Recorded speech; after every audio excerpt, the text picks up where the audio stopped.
la Chambre des métiers et de la CCIM. Voilà. Deuxième table ronde, comment réussir la transition énergétique. J'ai compté, il y a 10 préconisations, parmi lesquelles création d'emplois, incitation fiscale, les tarifs EDF, meilleure consommation, l'enseignement scolaire notamment, avec les responsables de mémoire, EDF, Albioma et Easy Drive. C'est bien, pas encore. Comment réussir l'insertion des jeunes en Martinique? C'était le thème de la 3e table ronde. Les préconisations sont là aussi assez nombreuses pour améliorer l'insertion des jeunes et assez précises.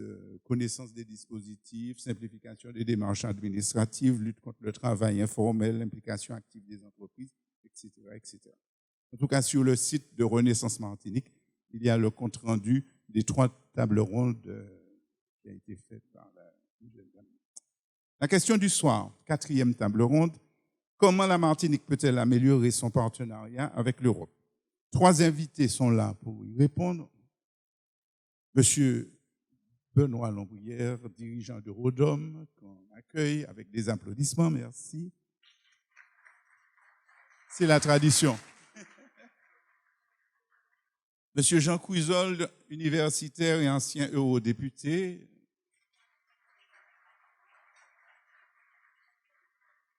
Et Max Orville, eurodéputé en action, en fonction.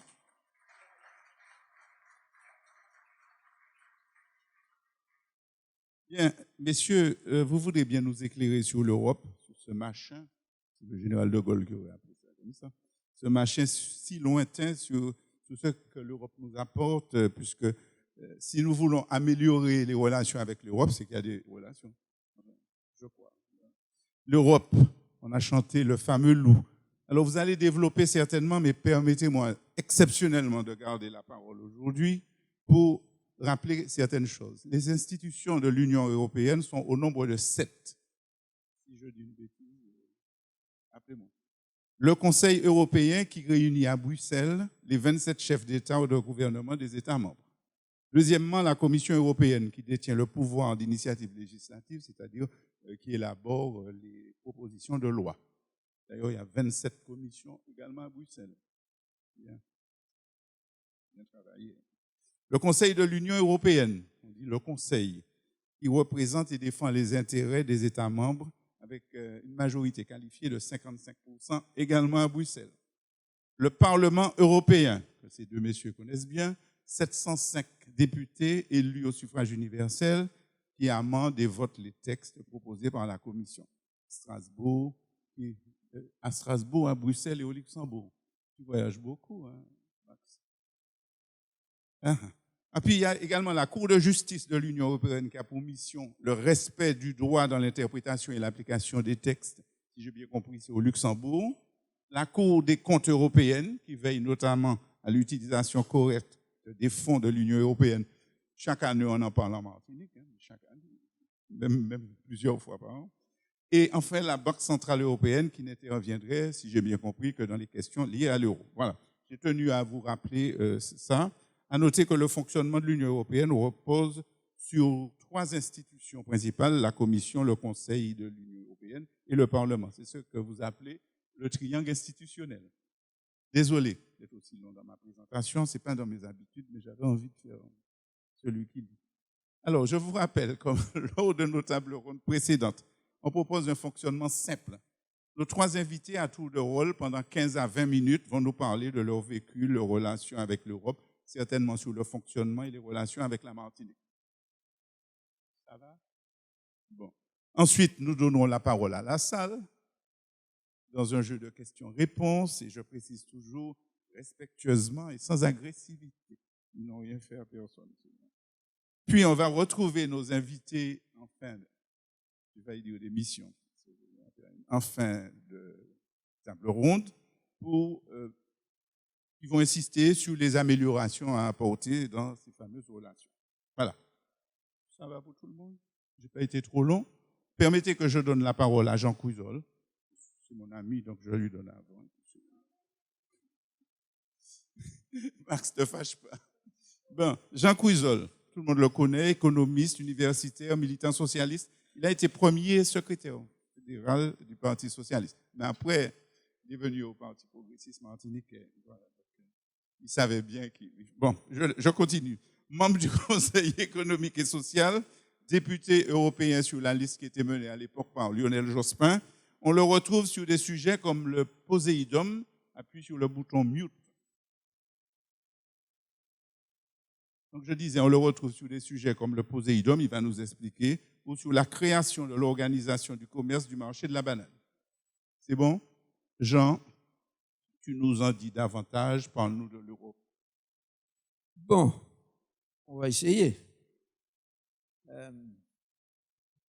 Je crois que quand on demande à un économiste comment il pense qu'on peut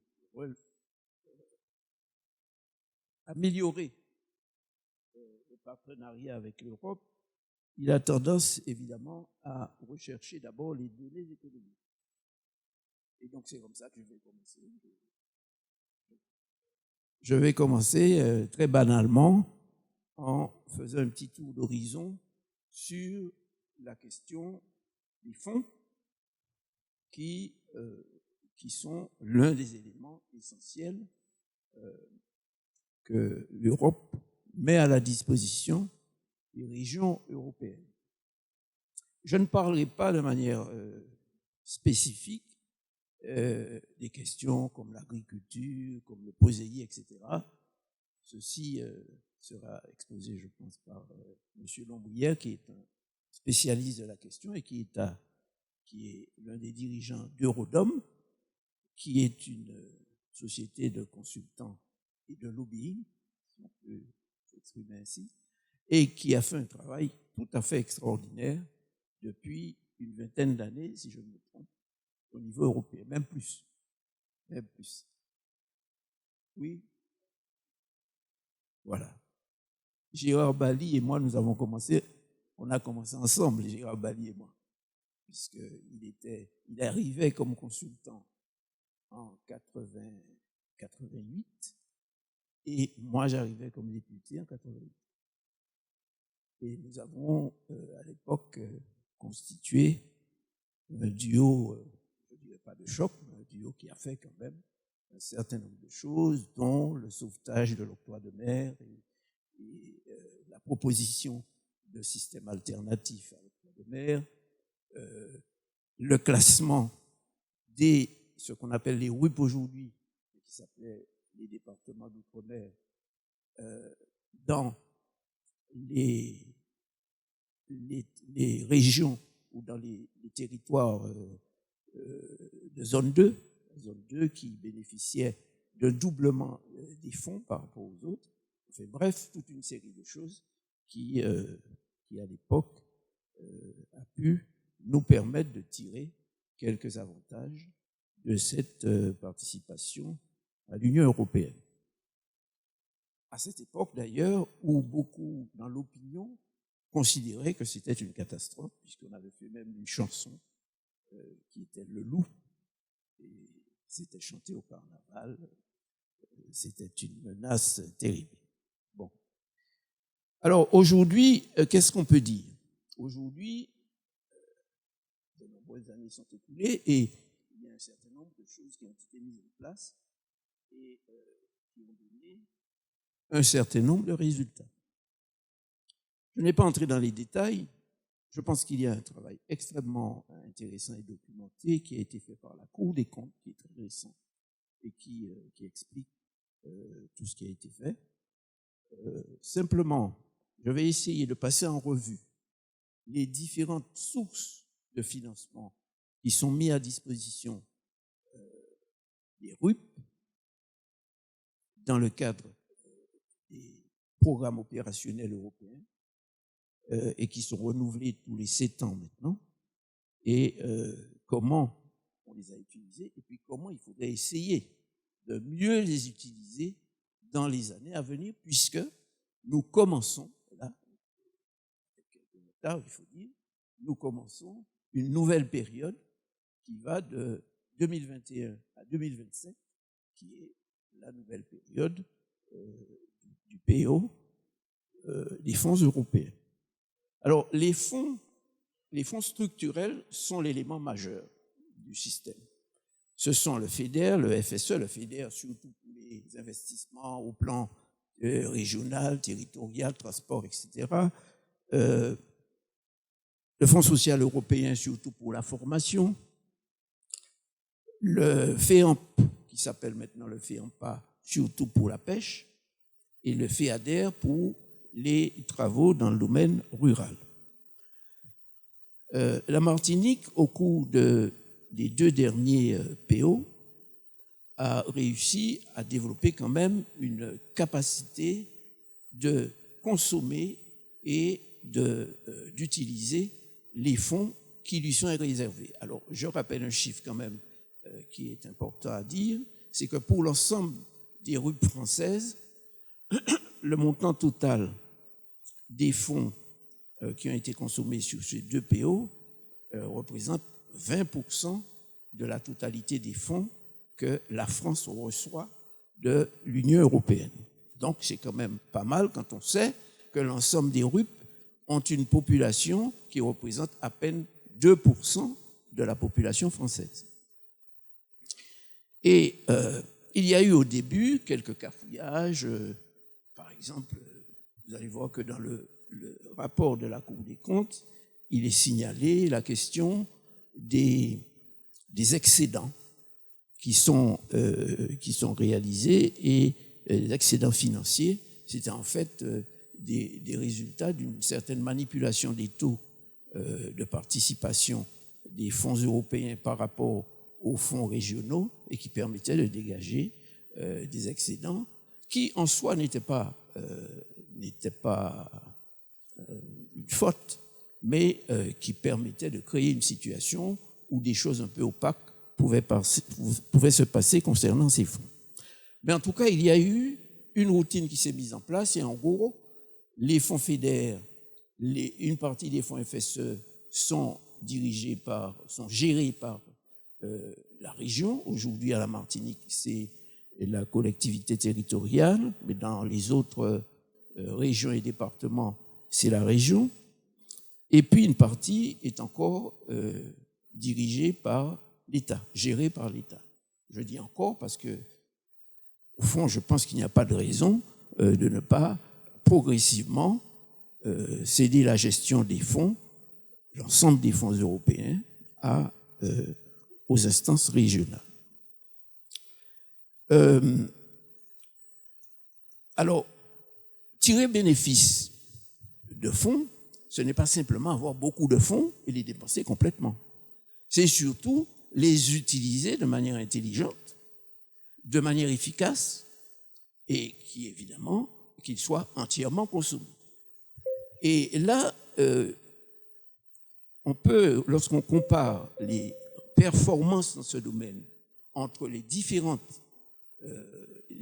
RUP françaises, et en plus, si on ajoute les RUP espagnols, c'est-à-dire les Canaries et Madère et les Açores, les RUP portugaises, on se rend compte que souvent, dans l'utilisation des fonds structurels pour des investissements structurants, d'autres régions, comme la Réunion, comme Madère, comme les Açores, ont fait des choix plus audacieux, généralement, que nos régions, Martinique, Guadeloupe, Guyane.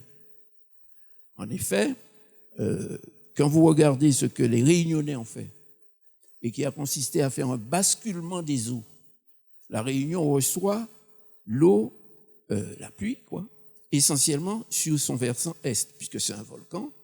Du côté de l'est, il y a beaucoup d'eau. Et du côté ouest, il y a très peu d'eau. Et c'est un peu comme ici, d'ailleurs. Ici, vous avez de la pluie sur le versant atlantique, et vous avez le versant Caraïbe qui est assez desséché. Eh bien, ils ont réalisé un basculement des eaux en creusant des tunnels, en faisant des canaux, etc., etc. Le tout a duré une vingtaine d'années et cela a coûté 1 milliard d'euros. Mais aujourd'hui, vous pouvez faire du jardinage aussi bien sur la partie ouest de la Réunion que sur la partie est. Quand je dis jardinage, l'agriculture en général. Mais je trouve que le jardinage, il faut en parler parce que c'est certainement là que se trouve l'une des voies dans lesquelles il nous faut nous engager dans les jours à venir. Et si vous regardez en matière de transport ce que un RUP ou une RUP comme les Madères a réalisé, et j'en parle d'autant mieux que je me suis entretenu récemment avec Rodolphe Désiré qui a fait une visite, et j'ai ensuite évidemment recherché des éléments. C'est tout à fait impressionnant ce qui a été fait avec les fonds européens en grande partie à Madère, avec construction de 7 téléphériques qui ont l'avantage de ne pas entraîner plus d'encombrement parce que c'est aérien, donc ça ne prend pas l'espace urbain, ça ne consomme pas de l'espace urbain. Et en même temps, c'est un élément touristique qui vous permet de visiter un petit peu le paysage, et Madère, paraît-il, est très belle vue du ciel. Donc, voilà 2 exemples, on ne va pas s'éterniser là-dedans, mais il apparaît très clairement qu'il y a là de l'audace, il y a là de la recherche des technologies les plus récentes, des conceptions les plus modernes, et ceci est financé par des fonds européens, et donc on aurait pu le faire dans d'autres régions qui ont le même statut. L'une des choses qui est intéressante avec les fonds en question, c'est de pouvoir évidemment aider au développement des entreprises. Et le développement des entreprises, lorsqu'il s'agit de cette question à la Martinique, on se heurte à un problème qui est le suivant. On a beaucoup d'entreprises, il y en a 43 000 aujourd'hui. On a des entreprises résilientes, on a des entreprises dynamiques, on a des gens qui veulent faire des choses, mais ce sont des micros, des TPE ou au grand maximum des PME. 97% sont des TPE, moins de 10 employés.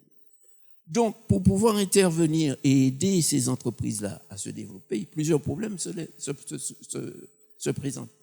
Le premier problème, c'est que ce sont des entreprises qui n'ont pas une grande quantité de fonds propres. Or, les fonds européens doivent être préfinancés, c'est-à-dire qu'on ne vous les donne que sur facture acquittée. Par conséquent, si vous voulez avoir un programme européen qui marche pour une entreprise, il faut lui donner les moyens de réaliser les achats, d'avoir des factures acquittées pour obtenir par la suite les fonds européens qui vont rembourser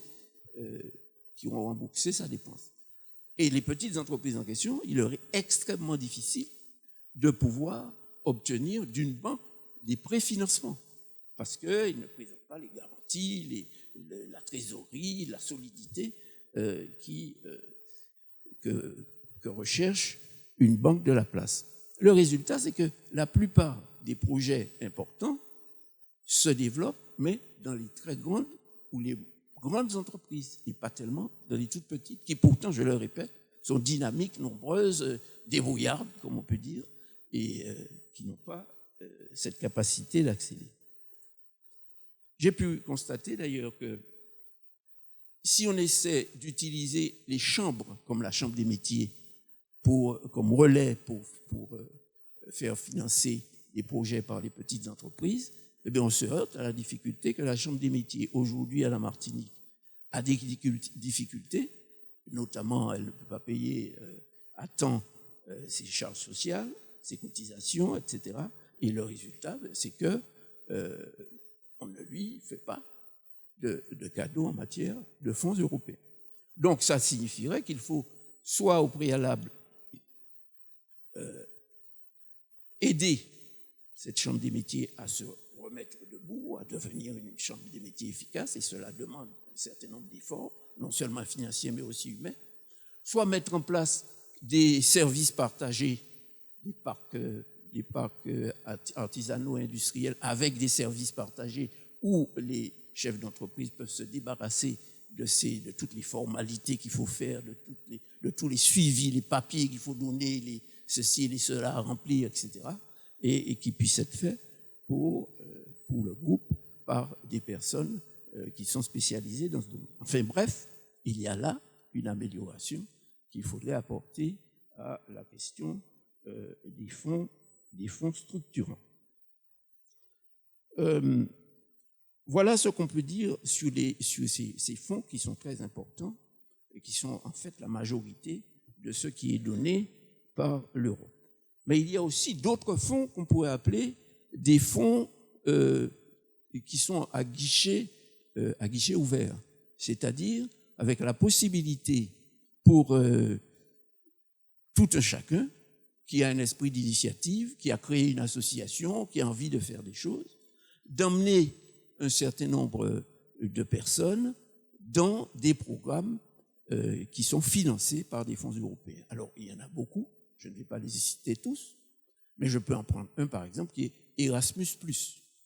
Alors, il faut dire d'abord que Erasmus+, qui est censé faciliter le développement de la formation, le développement des échanges et de la coopération à l'extérieur de chacun des RUP, avec les régions, avec les pays européens, eh bien, Erasmus+, à la Martinique, il y a très peu d'utilisation d'Erasmus+.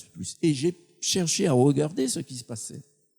Et j'ai découvert que si vous faites Erasmus+ Martinique, vous tombez immédiatement sur le rectorat et qui vous propose des programmes d'échange, etc., et des programmes d'apprentissage de langue, etc. Bon, tout ça, ça en fait partie.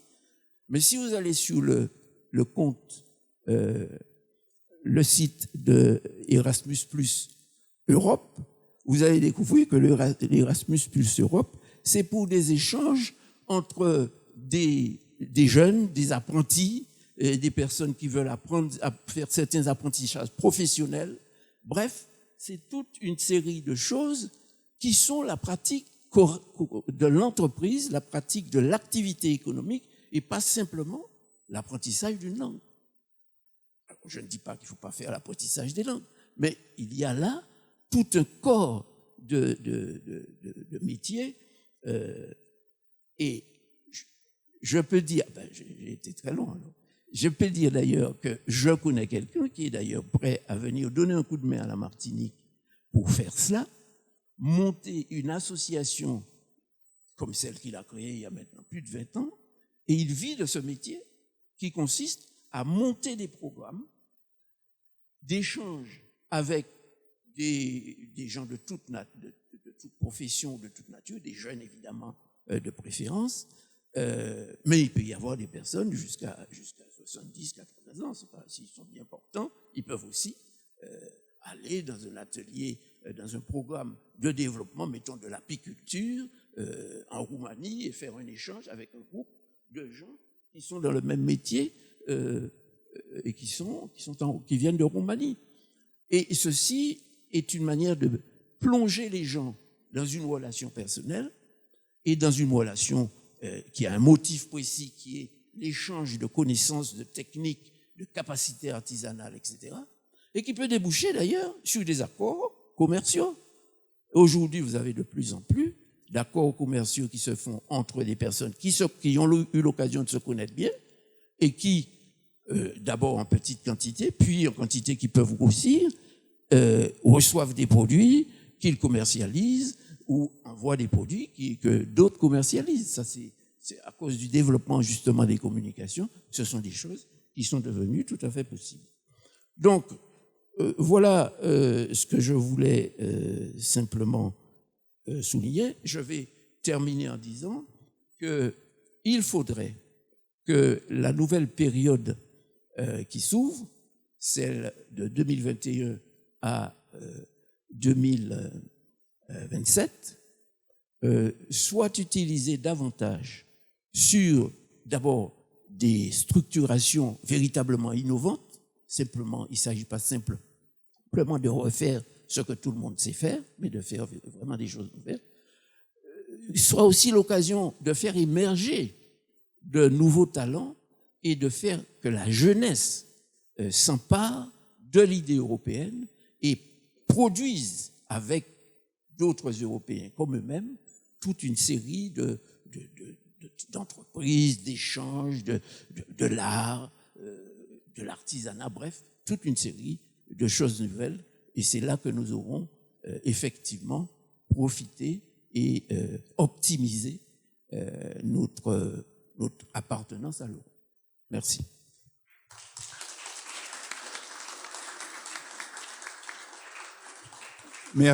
Merci à Jean Couzol, exactement dans les temps.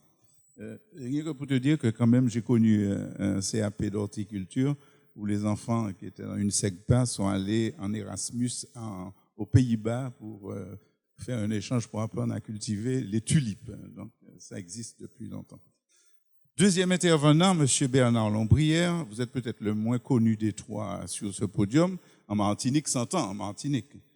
Ancien de Sciences Po Bordeaux et de l'ESSEC Business School. Voilà, je dis tout. On vous retrouve comme conseiller du président de la République en charge de l'Outre-mer, membre de la commission. Non.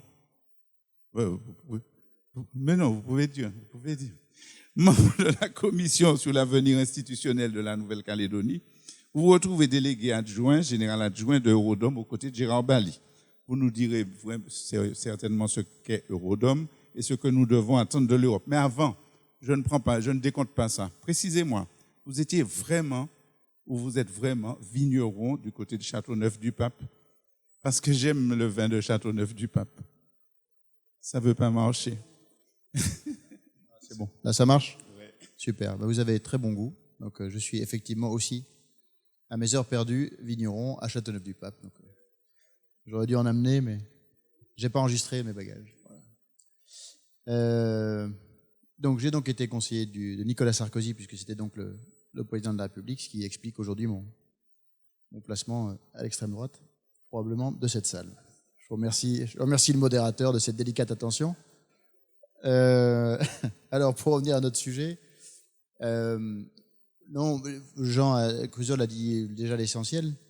En vérité, l'Europe en Martinique, bon, c'est des chiffres, c'est des centaines de millions, c'est des milliards d'euros. Bon, ça, c'est vrai qu'on peut les enfiler les uns après les autres, et c'est du vrai argent qui est vraiment financé par de vrais gens qui payent des impôts pour permettre à tous les territoires, et en particulier à la Martinique, de se développer. Jean Cruzol a très utilement rappelé le fait que il y a beaucoup d'argent parce qu'il y a beaucoup de besoins qui arrivent à la Martinique. Il faut rappeler ce chiffre qui a déjà été donné mais qui est éloquent, hein, 20% de tous les financements touchés par la France au titre de l'Europe arrivent dans les départements d'outre-mer, alors que les départements d'outre-mer représentent un peu plus de 3% de la population. C'est dire que l'effort redistributif, puisqu'on parle souvent de redistribution et de savoir si ça fonctionne, et bien là pour les outre-mer il fonctionne à plein, et il fonctionne normalement puisque c'est bien ici qu'il y a plus de besoins qu'ailleurs. Il fonctionne normalement quand on regarde à l'échelle de la France, mais quand on commence à dézoomer un peu, parce que c'est l'une des grandes utilités d'Erasmus, c'est que ça permet de se confronter aussi à d'autres réalités, il garde encore dans son ensemble une belle acuité quand on raisonne au niveau européen. Mais enfin, au fur et à mesure qu'on s'élargit, au fur et à mesure que l'Europe gagne de nouveaux pays, avec des régions qui sont très défavorisées, qui sont en très mauvais état, et dont certaines sont encore plus en mauvais état quand on prend des indicateurs économiques que j'en connais très bien, le PIB par habitant, le niveau de développement, enfin bref, qui sont très en dessous de la Martinique même, et qui pourtant reçoivent beaucoup moins de fonds européens par tête d'habitant que la Martinique, par exemple. Donc, le premier constat qu'on peut faire, c'est que, s'agissant de la Martinique, on peut se demander comment est-ce qu'on peut optimiser la relation avec l'Europe. On peut déjà se satisfaire du fait qu'elle semble pas si mal fonctionner que ça, et que probablement tout n'est pas à jeter, loin s'en faut, que la redistribution se fait convenablement, que les sommes continuent à être au rendez-vous en dépit des besoins que les autres Européens peuvent avoir aussi légitimement de se développer et de rattraper la moyenne européenne. Et puis en Martinique, l'Europe elle est partout, hein. C'est les ports, c'est les aéroports, c'est les routes. Ça c'est tout ce qui est financé par ce qu'on appelle les fonds FEDER. Les fonds FEDER, alors j'ai noté, c'est 500 millions d'euros sur la période 2021-2027. 500 millions d'euros, c'est colossal, 500 millions d'euros de projets, d'investissements, d'infrastructures qui arriveront en Martinique et qui permettront d'améliorer le quotidien dans les infrastructures. L'Europe, c'est des formations, c'est Erasmus, enfin c'est tout ce qu'on appelle le Fonds social européen. Le Fonds social européen, c'est 125 millions d'euros sur la période. On a l'impression que c'est des chiffres, des millions d'euros qui tombent, mais enfin encore une fois, ils viennent bien de quelqu'un et ils vont ici irriguer les besoins martiniquais. C'est aussi toutes les infrastructures agricoles. C'est un autre fonds qui s'appelle le FEADER, qui est l'équivalent du FEDER, mais il y a un A entre le E et le D pour agricole. Donc c'est un fonds qui est dédié aux investissements en matière agricole. Et ici en Martinique, l'agriculture est encore bien plus qu'en métropole l'essentiel la colonne vertébrale de l'économie martiniquaise. Là, c'est 130 millions d'euros qui viennent financer des investissements.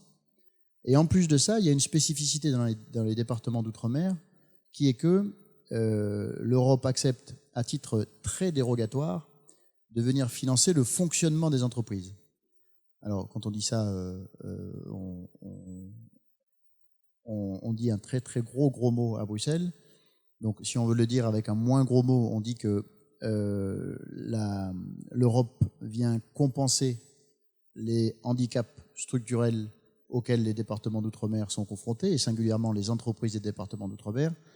Et une fois qu'on a dit ça, personne ne comprend rien. Donc, ce qu'on peut dire de manière beaucoup plus simple, c'est que l'Europe vient s'assurer qu'il y a une concurrence aussi égale que possible entre les produits qui sont importés ici sur le territoire martiniquais et ceux qui sont produits sur les territoires martiniquais.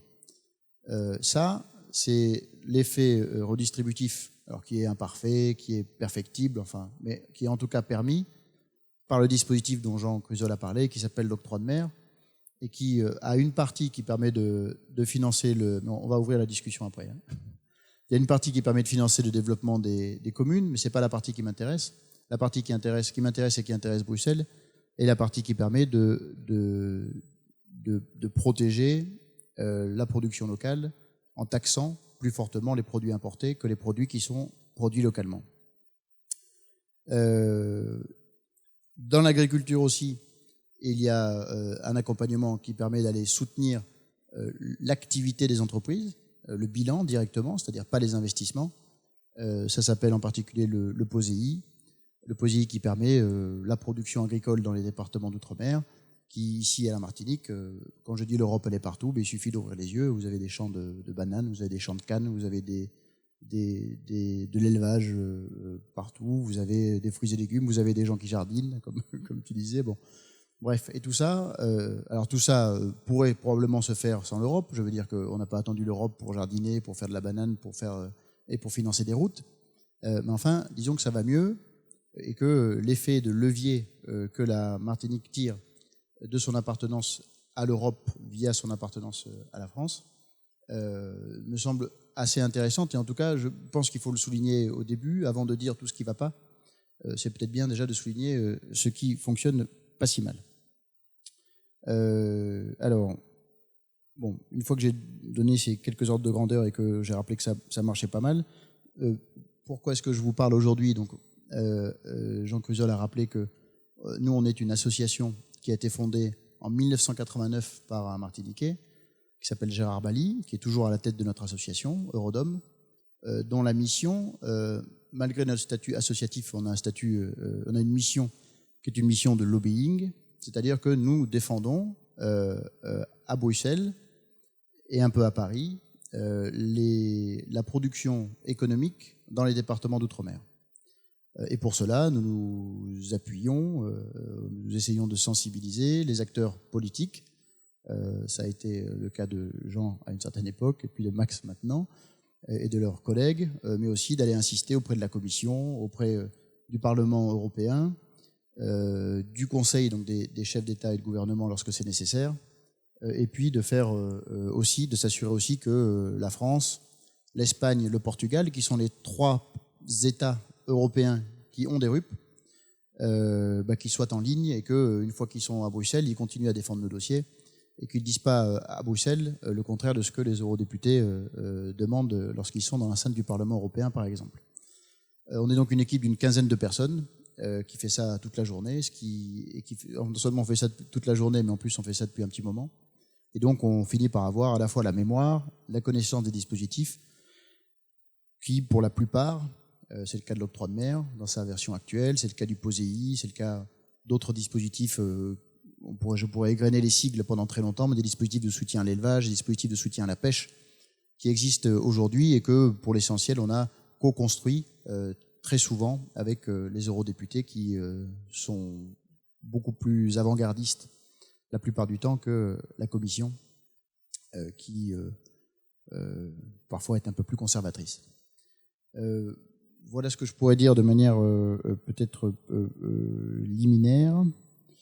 Peut-être de vous dire que on voit souvent Bruxelles comme étant une espèce d'être un peu lointain, froid, complexe à comprendre. C'est vrai que c'est pas à côté, c'est vrai que c'est pas tous les jours qu'on boit un petit punch, malheureusement. Mais Bruxelles a quand même cette capacité à comprendre les raisonnements techniques. On va pas voir la Commission et on va pas voir le Parlement européen, on va pas voir les chefs d'État et de gouvernement en disant on est dans une situation très difficile, il faut nous aider. Pour nous c'est dur. Enfin, tout ça ne marche pas. Je dirais ne marche plus, mais je ne sais pas si ça a déjà marché un jour. En tout cas, ça ne marche pas pour les bonnes raisons que, d'abord, il y a des régions d'Europe qui sont dans une situation moins bonne que celle de la Martinique, et puis aussi parce que le temps a passé et que c'est vrai que les problématiques des départements d'outre-mer sont devenues un peu moins centrales dans les instances de décision. C'est vrai à Paris, c'est vrai à Bruxelles aussi. Et que donc il faut insister, démontrer et avoir un lobbying, puisque c'est notre métier à nous, de plus en plus technique, avec des dossiers, des chiffres, des démonstrations, des études d'économistes, bref, un effort de formalisation de nos demandes et presque de les rendre presque mathématiques, incontestables, de telle manière qu'on puisse être écouté à Bruxelles. La grande différence entre Bruxelles et Paris, c'est qu'il y a moins d'ego. Alors, ça peut donner le sentiment d'une espèce de froideur, mais ça a aussi un avantage qui est que l'interlocuteur, je pense en particulier à la commission que vous avez en face de vous, lorsque vous lui expliquez votre dossier, que votre dossier est bon, et y compris si, en entrant dans la pièce, le fonctionnaire que vous avez en face de vous n'était pas d'accord en première intention avec le point où vous vouliez l'amener, à partir du moment où vous avez su démontrer que votre raisonnement se tenait et que ce que vous décrivez est une réalité qui existe, le fonctionnaire en face, la plupart du temps, accepte de changer d'avis, en tout cas n'a pas de problème à changer d'avis, et à accompagner, une fois qu'on a fait la démonstration que le dossier que l'on porte ou la demande que l'on formule était légitime et qu'il pouvait, lui, s'appuyer dessus sur un raisonnement pour aller convaincre ses chefs au-dessus, qui, il y a quelques années, étaient issus de 6 ou 12 pays, qui maintenant sont issus de 27 pays. Et c'est vrai que quand vous allez expliquer à un fonctionnaire qui vient d'Europe du Nord ou qui vient de l'Est de l'Europe de l'Est, aux frontières avec la Russie, que vous avez un problème complètement de l'autre côté, sur une île qui s'appelle la Martinique, et que ce serait bien de prendre un peu de son temps pour régler ce problème qui concerne à peu près 0, quelque chose % de la population européenne, il vaut mieux avoir des bons arguments, arriver avec un peu de bonne humeur, beaucoup de patience, et avoir des alliés solides au Parlement européen pour permettre de pousser les dossiers quand les portes vous sont fermées sur les doigts ou sur les pieds. Voilà un peu ce que je pouvais dire à titre liminaire, puisque si j'ai bien compris, il ne faut pas rentrer dans les propositions d'évolution jusque-là, donc je n'ai rien à ajouter, votre honneur.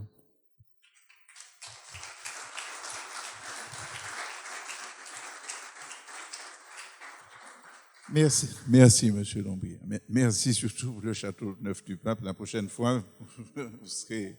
Merci. D'accord. troisième intervenant, le président de Renaissance, Martinique, Max Orville. Sauf erreur, c'est le troisième Martiniquais assiégé à l'Europe, c'est ça? Non, il y en avait plus. 5. Bon. J'ai pensé à Jean, j'ai pensé à Louis Jomansco. Il y en avait d'autres. Ah, Madeleine de Grand-Maison aussi. Et Catherine Nériste, également du Parti socialiste. C'était que des gens de gauche. Hein, oui. Heureusement qu'il est arrivé, puisque lui, il est du MoDem, hein, pour ceux qui ne savent pas.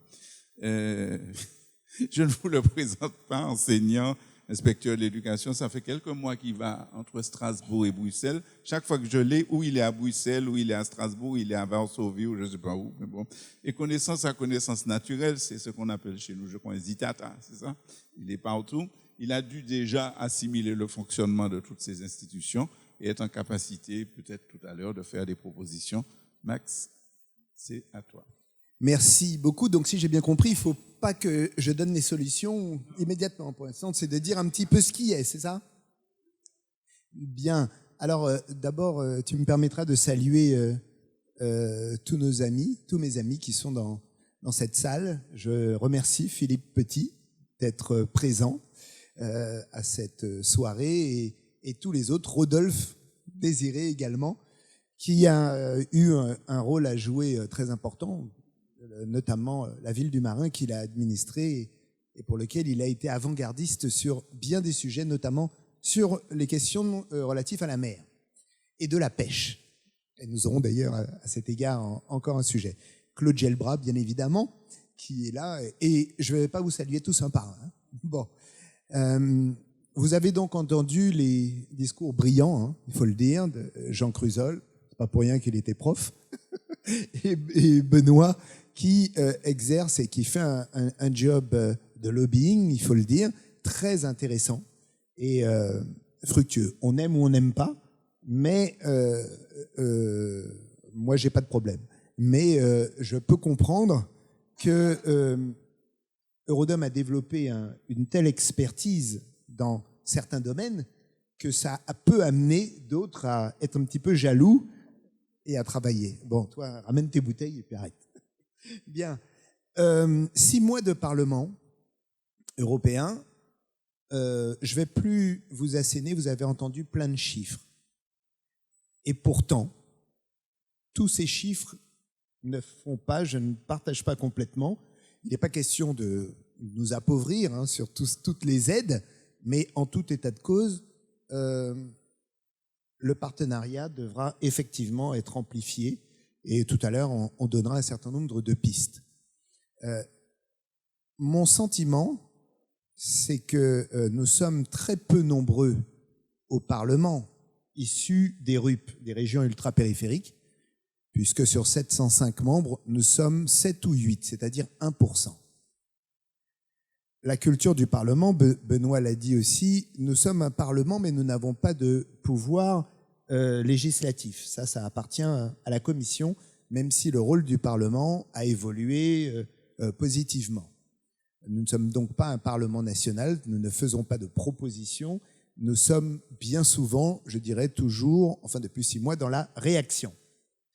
Et de ce point de vue, nous sommes donc les 8 extrêmement solidaires, et ça c'est le côté positif, quels que soient les RUP, lorsqu'il y a un sujet qui nous concerne, nous interpelle, nous n'avons pas de difficultés, contrairement peut-être à l'Assemblée nationale, pour des problèmes d'ego, tu le disais, ou d'idéologie, etc. Nous n'avons pas de problème à nous rassembler sur l'essentiel. Le Parlement européen a d'ailleurs une culture qui est la culture du compromis. Personne ne peut gagner seul et ne peut faire voter quelque chose. Il y a plusieurs groupes. Et donc, cette culture du compromis, ça, je l'ai apprise. C'est beaucoup, on n'est pas dans des débats comme à l'Assemblée nationale tout à fait récemment. On ne s'envoie pas des noms d'oiseaux tous les jours. J'ai vu juste une petite altercation, mais c'était tellement mineur, bon, que ça ne mérite pas d'être cité. Nous avons un respect réciproque. Les 705 se respectent. On peut ne pas être d'accord, mais le travail se fait sur des rapports qui sont donnés à tel ou tel groupe. Et chaque groupe a ce qu'on appelle des rapporteurs fictifs, et nous échangeons et nous faisons des amendements, etc., nous corrigeons. Donc ce travail législatif ou correctif se fait, ma foi, assez bien. Concernant les RUP, bon, depuis mon arrivée, nous sommes intervenus à plusieurs reprises, notamment sur l'ETS Aviation. Nous sommes intervenus pour que la taxe carbone, puisque le Parlement est toujours très vertueux, et nous allons vers toujours plus d'écologie et de développement durable. Donc, normalement, l'aviation, les pollueurs sont sanctionnés. Bon, mais lorsqu'ils sont sanctionnés, ça veut dire que le portefeuille des ultramarins est également sanctionné. Donc, de ce point de vue, nous avons obtenu, par amendement, les dérogations nécessaires pour que nos compatriotes d'outre-mer ne soient pas taxés du fait de la taxe carbone. Bon, c'est juste aussi bien pour l'aviation qu'aussi bien pour le maritime. Eric, arrête de rouspéter, c'est la vérité. Je le lui dis. Ben oui, mais là, c'est autre chose. Hein. Bon, on parlera de la crise de l'énergie tout à l'heure. Le gros sujet qui nous a occupés, ça a été par exemple pour sauver l'autonomie énergétique de la Guyane. Là, la Guyane, c'était en septembre, c'est ça ? En septembre, nous avons découvert que dans la directive européenne qui s'appelle RED III, eh bien, l'Union européenne, j'ai envie de dire, avait fait un petit peu volte-face, c'est-à-dire que ce qui était valable il y a encore 2 ans, l'utilisation de biomasse primaire, c'est-à-dire l'utilisation du bois pour des entreprises style Albioma ou d'autres, pour réduire la facture énergétique, en l'occurrence des Guyanais, mais Albioma est ici en Martinique, à La Réunion, un petit peu partout, eh bien, nous avons réagi rapidement avec le concours de Rodam, qui, il faut le dire, hein, qui nous a sensibilisés sur ces problématiques, et nous avons réussi à dégager une majorité pour sauver l'autonomie énergétique de la Guyane, mais surtout la question de l'emploi, la filière bois, qui est le deuxième fournisseur, enfin le deuxième employeur, pardon, du privé en Guyane. Parce que cette directive RED III, c'est une directive environnementale visant effectivement à sauver la planète, à avoir un certain nombre de choses, mais elle avait des conséquences pour nous, les RUP, et notamment au niveau de l'emploi. Donc, c'est pas la peine de mourir guéri. Hein. Donc, il fallait que nous nous mettions tous d'accord, et de ce point de vue, nous avons été entendus.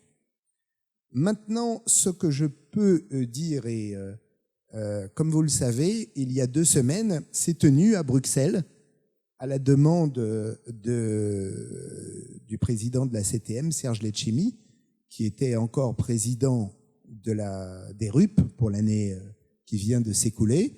Il souhaitait le faire à Bruxelles et il ne pouvait le faire qu'avec notre autorisation, c'est-à-dire l'autorisation de l'eurodéputé, et donc on a fait tout ce qu'il fallait. Ça a été une première et j'avais jugé que c'était important que l'Union européenne, la Commission européenne, les eurodéputés puissent rencontrer les 9 régions ultra-périphériques pour bien connaître leurs difficultés quotidiennes et surtout d'avoir un échange à bâton rompu. Ça a été exactement ce qui a été fait, ça a été incontestablement un succès sur ces 2 jours, mais ça aboutit, on a tous constaté que la difficulté, enfin une des difficultés que nos 2 orateurs n'ont pas encore abordées, c'est que, comme je vous l'ai dit, nous passons notre temps à être, dès qu'il y a quelque chose qui ne va pas, dans les amendements, dans le correctif. À aucun moment nous avons un pouvoir de dresser ce qu'il faudrait. Mais chaque fois, on est obligé de dire non, amendement, parce que là, ça ne va pas. Et là-dedans, il y a un paradoxe, parce que les traités européens, tous ils le connaissent ici, l'article 349 du traité de Lisbonne suppose que la Commission tient compte des spécificités de nos territoires. Et pourtant, la vérité est tout autre. Ça a été donc largement débattu durant cette conférence des RUP. Et j'ai fait une proposition, j'ai pris une initiative pour que cet article 349, à la suite d'autres qui ont vu ça aussi bien le président de la CTM, c'est pas moi qui ai trouvé ça, mais il convenait, selon moi, que nous ayons, j'allais dire, une prochaine réunion que j'appelle objectif méthode. Cet article 349, il mérite d'être précisé dans ses champs d'application. Est-ce que c'est l'environnement? Est-ce que c'est l'énergie? Est-ce que c'est sur d'autres domaines? Parce que pour l'instant, c'est le flou le plus artistique, le plus absolu. Et j'ai horreur de rester, comment dirais-je, aux mains d'un interprétariat d'un article. J'aime bien qu'il y ait des décrets d'application, que l'on puisse savoir exactement dans quel domaine nous pouvons faire jouer nos spécificités, etc. Donc, j'ai proposé qu'au premier trimestre 2023, à Strasbourg, j'inviterai les eurodéputés de tous les RUP qui étaient présents, qui ont accepté, les parlementaires des régions ultrapériphériques, singulièrement français, et même aussi canariens et madères, les présidents des associations des maires et les exécutifs locaux. L'objectif étant de travailler depuis la fabrique de la loi, d'essayer d'impulser, en passant par la déclinaison nationale, puisque de toute façon, il faut voir comment on l'adapte, et la traduction locale. Donc c'est un grand chantier, mais qui devrait nous permettre de savoir où on veut aller et qu'est-ce qu'on veut faire et dans quel domaine. Bon, parce que globalement, à l'issue de cette réunion, c'est ce qui est apparu, il y a un gros frein là-dessus, puisque chaque fois, la Commission dit des choses, et surtout, c'est de nous sortir de l'idée, depuis 6 mois, chaque fois qu'il y a quelque chose, on va faire un amendement, on va corriger. Peut-être que le mieux, comme le disait un ancien Premier ministre socialiste, je regarde notre ami là-bas, Fabius, il disait, avant de faire une connerie, peut-être qu'il faudrait faire autrement dès le début.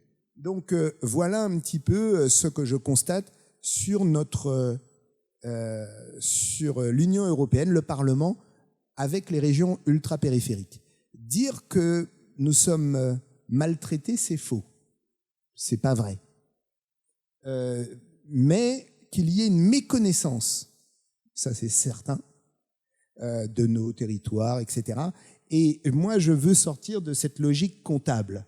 Parce que quand on aligne, oui, c'est 7 milliards pour ça, ça fait énorme. Mais la vérité, elle est tout autre. Et les chefs d'entreprise le voient, nous avons une économie fragile. Jean le disait, Benoît disait, oui, il y a beaucoup d'argent, il y a des choses qui vont bien. Oui, il y a des choses qui vont bien. On ne va pas casser ceux qui fonctionnent bien. Mais il faut aussi s'occuper des problèmes de nos entreprises. Jean le disait, il y a des freins, les 20%, puisque tous les projets européens doivent être préfinancés et les entreprises ne le peuvent pas. Donc, l'objectif de ces tables rondes de Renaissance, je le rappelle, c'est de pouvoir être en mesure, et ce soir cette réunion est aussi importante pour bien comprendre le partenariat qu'on veut faire avec l'Union européenne. Alors je dis pour la Martinique, demain je suis avec la Guadeloupe, c'est la même problématique, la Réunion également, la Guyane aussi. C'est l'organisation d'un colloque européen qui se tiendra en juin avec sur 3 thématiques, vous les connaissez, éducation, transition écologique et emploi pour nos territoires. Mon objectif, ce n'est pas qu'on vous explique la méthode. Ce n'est pas qu'on nous explique comment utiliser les fonds européens. Nous sommes à Baba, mais enfin, on sait faire. La question, c'est véritablement, mon ambition, c'est de changer le curseur. Alors donc, les personnes qui viendront sont déjà pressenties et tous ont répondu OK. qu'il s'agisse de personnalités nationales. Tu as déjà dit? C'est bon, il faut que je m'arrête. Bon, donc il faut que je m'arrête. Donc je m'arrête.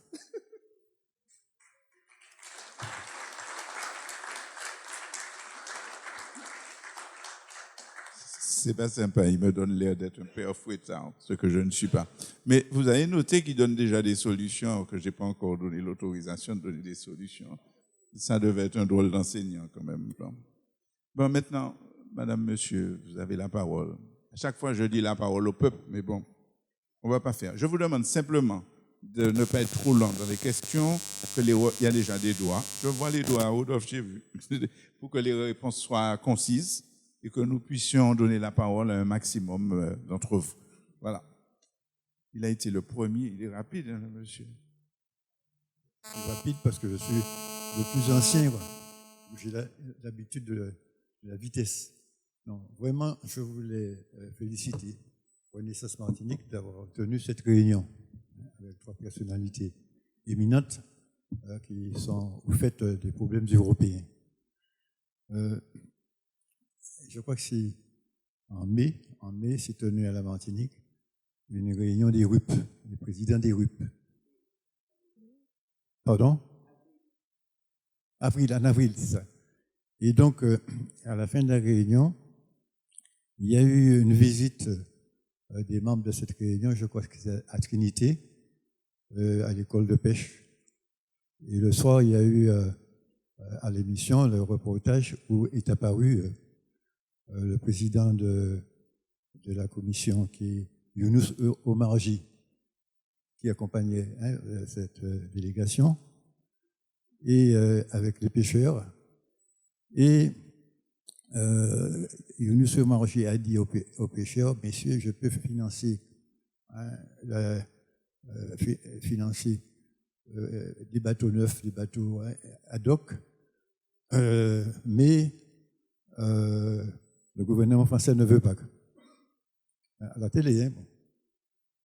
Et il y a une dame, je pense qu'il vous présentait peut-être le ministère de l'Outre-mer ou de la Marine, qui a répondu non, mais en ce moment, nous avons commandé une étude auprès de l'Ifremer pour savoir si la pêche martiniquaise est traditionnelle ou artisanale. Il faut savoir que toutes les pêches traditionnelles des pays de l'Europe ont reçu le statut de pêche artisanale, qui seul est compris en Europe, parce que pêche traditionnelle, ça ne se connaît pas. Or, j'entends dire que le gouvernement français étudie en quelque sorte le statut de la pêche martiniquaise. C'est pour vous dire que ça, c'est un exemple du fait que nous ne connaissons pas l'Europe et peut-être que notre gouvernement ne sait pas ce que l'Europe a pu apporter dans les autres régions ultrapériphériques. Deuxième exemple, je vais m'arrêter là.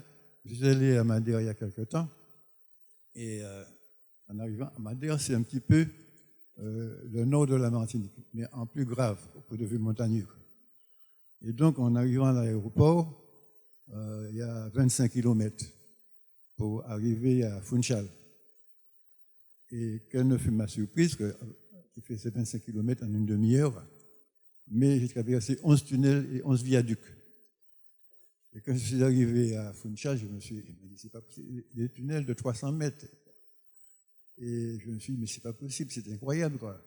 C'est une infrastructure invraisemblable. J'ai évalué tout de suite que cette route valait toutes les routes de la Martinique ensemble, réunies ensemble. Et en arrivant, j'ai été reçu par des amis de Madère. Je me dis, mais c'est incroyable, quoi. 11 tunnels. Mais non, mais il y a 217 tunnels, dans des tunnels de 3 km.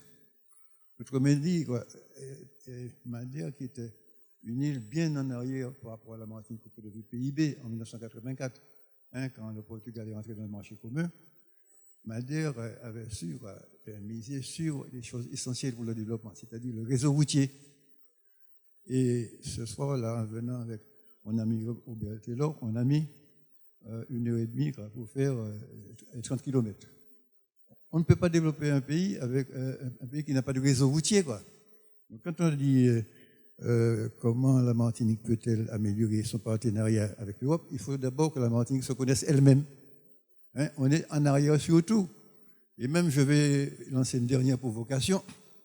Vous savez, l'article 73 rénové de la Constitution, hein, en 2003, elle intéresse Martinique, Guadeloupe, Guyane, mais la Réunion n'est pas là-dedans. La Réunion, c'est comme si c'était la Corse ou bien la région PACA. Hein, bon, elle n'est pas du tout dans les potentialités qu'offre l'article 73 de la Constitution. Or, la Réunion a réalisé 2 réseaux routiers effrayants, hein, la route des Tamarins, et dernièrement, la route qui relie Saint-Denis au port, que jamais... Imaginez que la route des Tamarins, c'est comme si on faisait une autoroute qui partait de Basse-Pointe, et qui allait jusqu'à la montagne en passant par la montagne. Exactement ça. Et oui, non, je connais. C'est pour ça que je conclurai en faisant une observation sur notre député. Donc, vous voyez, aujourd'hui, il fallait qu'on mette le problème de l'Europe dans le public, que le public connaisse parfaitement quelles sont les données, quels sont les enjeux. Et donc, je pense qu'on est bien parti, parce que j'écoute, parce que je me suis aperçu que notre député, en 6 mois, il navigue comme un ancien député. Il a parfaitement compris les choses, parce que la seule chose qu'il faut comprendre, c'est le principe que les régions interpériphériques, c'est la continuité territoriale.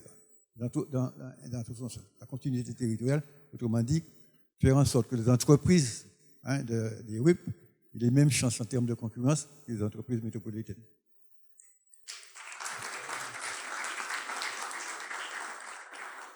Il n'est pas que rapide. C'est dicture rapide. Bien. Monsieur le professeur, je vais être discipliné. Vous n'avez pas à me le dire de manière préalable. D'abord, merci de votre présence et des informations que vous nous portez. J'aurai quelques éléments d'observation à produire à vous-même et à l'Assemblée. D'abord, on a cité le 349 du traité de Lisbonne 1, je présume. Donc, c'est quand même extraordinaire quand on voit l'architecture des traités constitutifs de voir que les RUP sont placés après le welfare, le bien-être animal. Parce qu'on parle anglais partout, à l'exécutif bruxellois. Deuxième élément, le Parlement a un pouvoir aussi de codécision. Il n'est pas qu'une force pour faire de l'amendement. La Commission doit faire l'effort d'aller vers le Parlement. C'est peut-être pas parfait, mais ça a été acté d'une manière importante. Je suis d'accord avec le divorce conceptuel entre les citoyens européens et le triangle magique qui caractérise l'Union européenne. Il y a des efforts énormes à faire en direction des jeunes et des moins jeunes. Ça, c'est une évidence. Le divorce, c'est conceptuel et mesurable. Alors, effectivement, la ligne de force actuellement de la Commission, c'est le waste management, c'est tout ce qui est écologie et protection de l'environnement. Alors, je pose une question simple, très simple. Qu'en est-il des richesses qu'on pourrait produire en termes d'emploi et de valorisation de nos déchets? Si c'est pour stocker et envoyer de l'autre côté, alors qu'on pourrait ici créer des unités type associatif et avec à destination d'emplois non qualifiés pour permettre justement à ces personnes en emploi non qualifié d'avoir un travail. Dernier point de mon intervention, c'est l'abus de position dominante.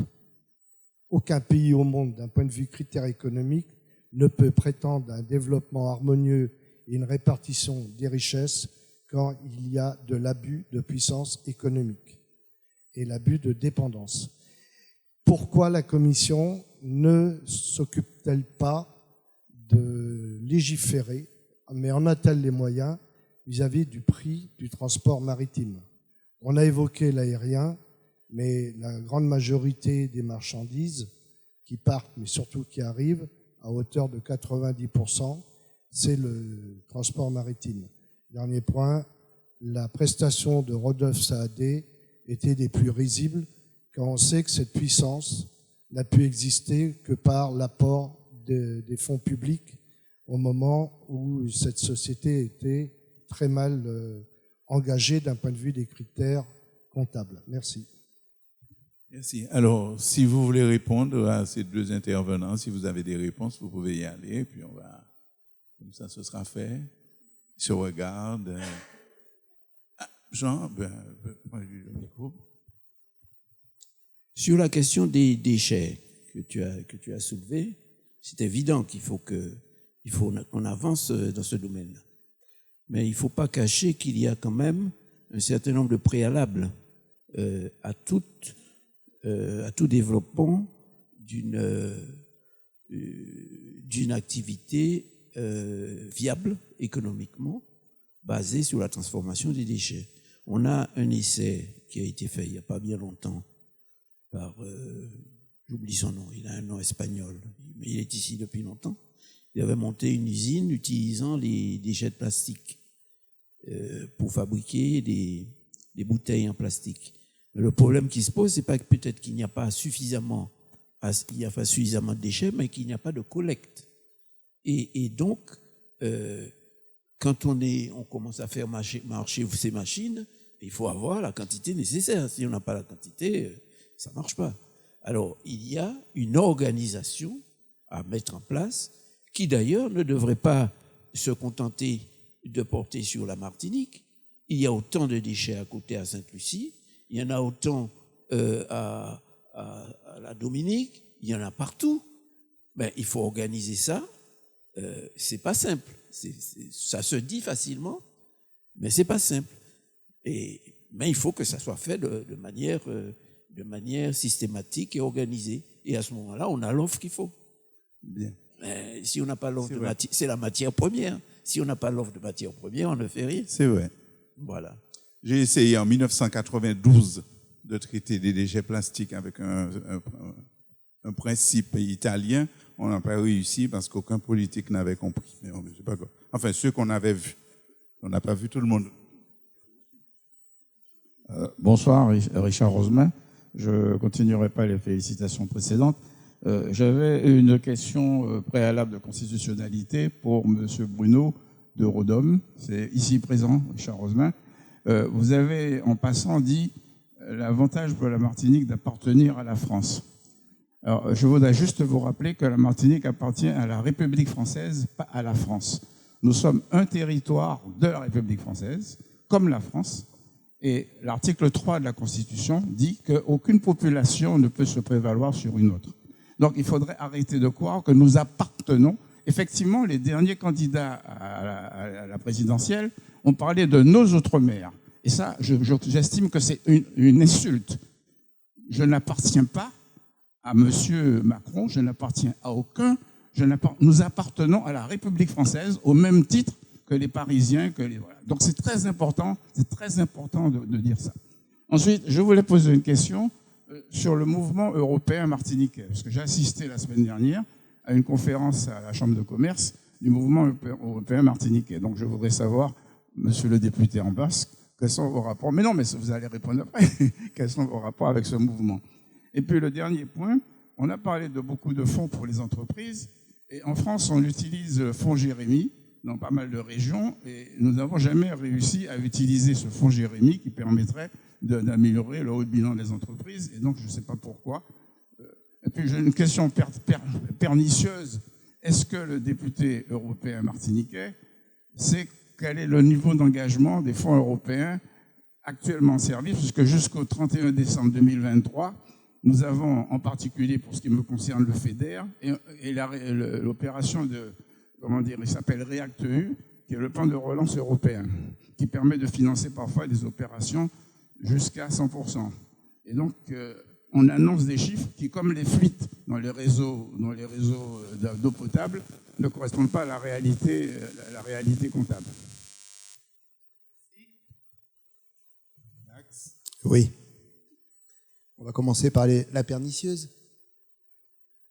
Bon, les fonds européens, comme tu le sais, comme je sais que tu le sais, c'est fait exprès, ne sont pas utilisés en totalité. Aujourd'hui, on peut dire que les fonds européens allez, si je suis très optimiste, à 80%. Pour certains, oui. Non, pour certains. Et j'ai pris la fourchette la plus haute. Mais si la réponse est de savoir est-ce que nous utilisons la totalité des fonds européens, c'est non. D'accord ? Alors, je voudrais aussi dire, pour que vous compreniez bien un petit peu mon propos, lorsque j'étais donc sur le plan local, à faire de la politique, je concevais mon travail avec une certaine polémique. Là, député européen, c'est pas que je me sens plus haut que tout le monde, mais je considère que je suis au service des Outre-mer et que je dois travailler avec les politiques des Outre-mer. Alors, je peux avoir un point de vue, et je le leur dis, aussi bien à Bruxelles, mais je suis vraiment dans la défense des Outre-mer. Je déplore cette non-utilisation, et tout à l'heure, dans les propositions de solutions, on en parlera. Ça, c'était donc pour... Ensuite, quels sont mes liens avec le mouvement européen ? C'est ça, martiniquais ? Aucun. Mais je vais te dire, c'est pas le seul. C'est pas le seul parce que j'ai vu que dernièrement, je crois que l'ordre de la Légion d'honneur ici reçoit. Est-ce que c'est pas eux ? Bon, ben voilà. J'ai trouvé ça moi aussi assez. Allez, on va essayer d'être gentil. Assez surprenant. Hein. Aucun contact n'a été pris avec. Je l'ai appris, c'est Claude qui me l'a appris d'ailleurs. Mais je n'ai eu aucun contact. Et il faut savoir qu'il y a maintenant pléthore de gens qui se disent européens. J'en suis très content. Mais je ne les vois pas. J'ai des gens qui viennent à Strasbourg pour demander des visites au nom du mouvement aussi. Il y a des associations comme ça, mais ce sont des gens qui ont l'habitude d'aller au Parlement, etc. Bref, j'en dirai pas plus. Jean voudrait dire quelque chose sur les fonds Jérémie. Oui, par rapport à la question des fonds Jérémie que tu as soulevée, j'ai lu, et je ne suis probablement pas le seul, que depuis 2018, la précédente équipe qui était à la CTM a annoncé l'existence de fonds Jérémie avec 28 millions d'euros de fonds. À ce jour, je n'ai pas d'autres informations. C'est un fonds qui peut apporter une des réponses, puisque ce fonds peut faire des prêts, peut faire des avances, des garanties, et ça, on en a tout à fait besoin dans les petites entreprises. Ajoutons simplement déjà sur ça que si on a 43 000 entreprises, mettons, on a à peu près 30 000 entreprises qui seraient en mesure d'utiliser ce fonds, eh bien, 28 millions, si vous avez simplement 1000 entreprises qui ont besoin de fonds, ben, vous ne pouvez leur passer, leur mettre à leur disposition que 28 000 euros. C'est aussi simple que ça. Donc, ce n'est pas beaucoup, déjà. Mais il y a aussi d'autres types de fonds qui sont nécessaires.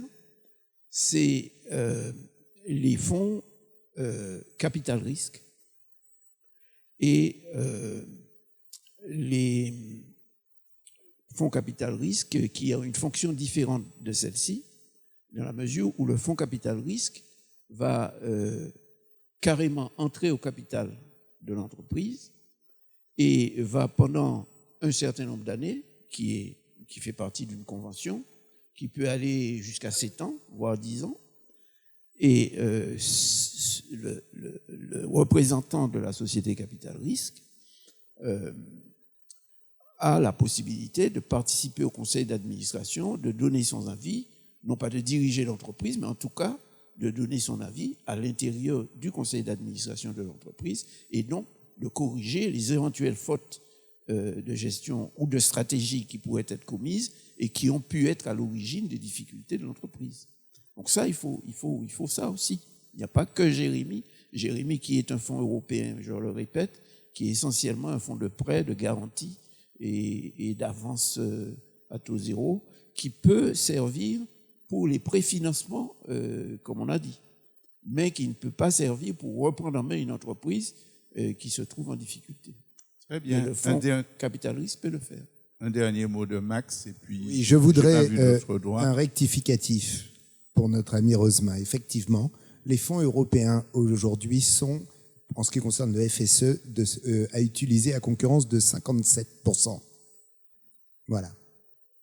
Une dernière question, hein, parce que le temps passe. J'ai vu un droit. C'est pour ça que je dis une dernière question, sinon.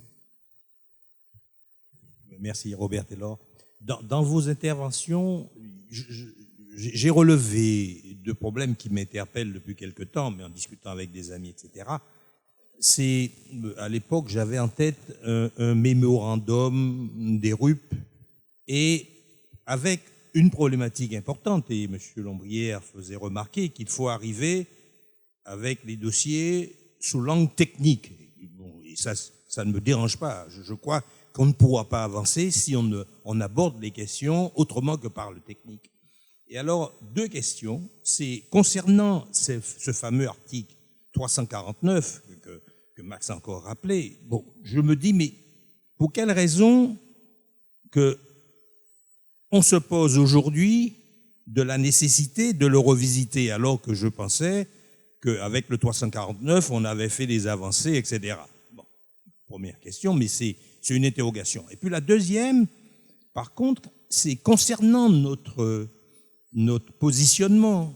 À l'époque, il y avait un élément important dans le cadre des thématiques du mémorandum, c'était la lutte contre les handicaps, le handicap structurel. Bon, alors, parmi ces handicaps structurels, et on a posé des questions, etc., concernant la problématique de Rodolphe l'a mentionné, de la continuité territoriale, mais monsieur également l'a posé, concernant, par exemple, les transports, le fret. Donc, à mon avis, mais c'est pas un truc que l'on découvre. À 8000 km, les transports, le fret, ne peut être qu'un handicap structurel.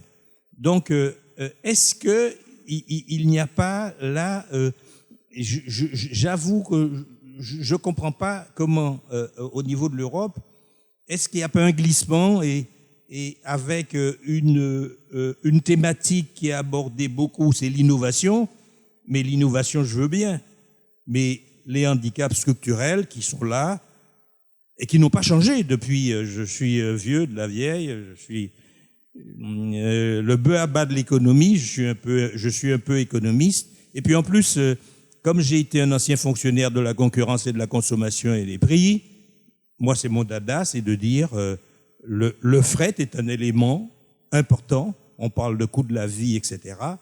Et je me pose la question de savoir si dans vos analyses avec l'Europe, est-ce qu'on n'a pas abandonné un peu trop la problématique de ces handicaps, de ce handicap structurel, par exemple. Merci.